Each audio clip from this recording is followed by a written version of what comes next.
Hey yo yo yo, salut les turfeuses, salut les turfeurs, bienvenue pour un nouveau pronostic de Benoît Requin. Ok, place au pronostic du quintet du mardi 29 avril, direction Bordeaux-le-Bouscat pour le handicap de Bordeaux, plat 1600 mètres, 16 partants, réunion 1, course 1, indice de confiance 1 sur 5. Petit retour sur le quintet à l'envers de ce lundi, il y a eu du trouble fait à l'arrivée. Et cette vidéo, bah non, c'est bon.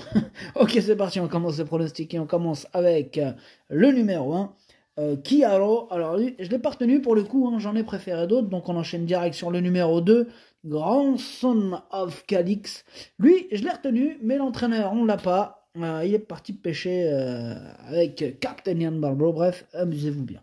Alors, ce numéro 2, moi je l'ai gardé en toute fin de combinaison. Attention à lui. On passe au numéro 3, Étatique. Ce numéro 3, pour le coup, je ne l'ai pas retenu. Mais attention, c'est lui le chef et le capitaine de ma petite liste des possibles casseurs de tickets à repérer. Hein, attention. On enchaîne avec le numéro 4. C'est Lost in Music. Lui, je ne l'ai pas du tout retenu, j'en ai préféré d'autres. Donc on passe au numéro 5, See the Dream. Lui non plus, je ne l'ai pas retenu, mais attention, c'est un regret, c'est mon deuxième cheval de complément en cas de non-partance. Le quintet est vraiment ouvert, il a fallu faire un choix, et ce numéro 5, c'est un regret. On passe au numéro 6, Nobleman, et on écoute Jean-René Dubosc. Nobleman a bien couru sur la PSF cantilienne dans le quintet du 27 mars. Il est resté bien depuis. Bon, là, on est sur le gazon. J'espère que le terrain ne sera pas trop lourd. C'est un bon spécialiste de ce type d'épreuve et il a hérité d'un bon numéro de corde. On va voir ce qu'il va nous faire. En tout cas, moi, il fait carrément partie de mes préférés. Moi, je le vois bien batailler pour les toutes premières places. Et je l'ai donc mis troisième. On passe au numéro 7, Rêve de Valarsa, et on écoute Joaquim Amando Ferreira de Oliveira. Bonjour Joaquim. Si, buongiorno. Rêve de Valarsa, il a très bien couru en dernier lieu dans cette catégorie. Il a parfaitement récupéré de ses efforts. Il est en bonne forme. Le seul point d'interrogation, c'est la distance qui, je pense, est un peu longue. Vous pensez qu'elle est un peu longue, d'accord, merci Joaquim Armando Ferreira de Oliveira. En tout cas, ce numéro 7, c'est lui mon préféré, et c'est bien sûr lui que j'ai décidé d'installer en tête. On passe au numéro 8, Belle Anse, et on écoute Damien de Watrigan. Belle Anse a bénéficié de quelques jours de repos suite à ses tentatives paloises, et elle vient de bien se comporter à Toulouse pour son retour sur le gazon associé à mon apprenti. Alors cette fois, on se retrouve dans un quintet et les données changent. Néanmoins, je le trouve en bonne forme et si la piste n'est pas trop souple, elle est capable de bien faire comme elle l'a montré l'été dernier. Ok, merci à Damien de Watrigan. En tout cas, ce numéro 8 me plaît beaucoup. Attention, je pense qu'il peut frapper un grand coup et je l'ai mis cinquième. On passe au numéro 9, Souvenir des Cajoles, et on écoute Guillermo Ariscoreta Elosegui. Bonjour Guillermo. Si, buongiorno. Souvenir de Cajol, il a été contraint de voyager en épaisseur. Il a plafonné pour finir en dernier lieu. Maintenant, c'est une rentrée. Il avait sûrement besoin de courir. Cette sortie lui a fait du bien, mais baissé au poids, il devrait pouvoir mieux courir.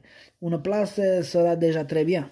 Ok, une place serait déjà très bien, nous dit Guillermo Arezo Elosegui. Ok, merci. En tout cas, ce numéro 9, je le vois bien batailler pour les premières places. Je l'ai mis quatrième, il peut faire mal. On passe au numéro 10, c'est Jugando. Ce numéro 10, pour le coup, lui, je ne l'ai pas retenu. On enchaîne avec le numéro 11, Maroon 6. On n'aura pas les commentaires de l'entraîneuse, c'est Madame Jeanne Soubanier, est partie pêcher avec son pote, amuse-toi bien. Bref, ce numéro 11, je le vois batailler pour les premières places, je le mets deuxième. On passe au numéro 12, Vecte de Jodelet, on écoute Stéphane Wattel. Vecte de Jodelet m'a un peu déçu la dernière fois, mais bon, c'était son premier quintet. On fait maintenant une tentative sur un peu plus court, mais je pense que cela va lui convenir. J'estime qu'il a le potentiel pour être efficace dans ce type de confrontation. Ok, merci Stéphane Wattel, ce numéro 12. Moi, il me plaît bien, je l'ai gardé, mais plutôt en bout de combinaison. On passe au numéro 13, Danny John. Ah, m'embête ce numéro 13. D'ailleurs, celui qui m'embête le plus, c'est lui mon gros regret. C'est lui mon cheval de complément en cas de non partant. Attention, possible cassage en vue. On passe au numéro 14, Prince of Clouds. Et on écoute Maurizio Delcher Sanchez.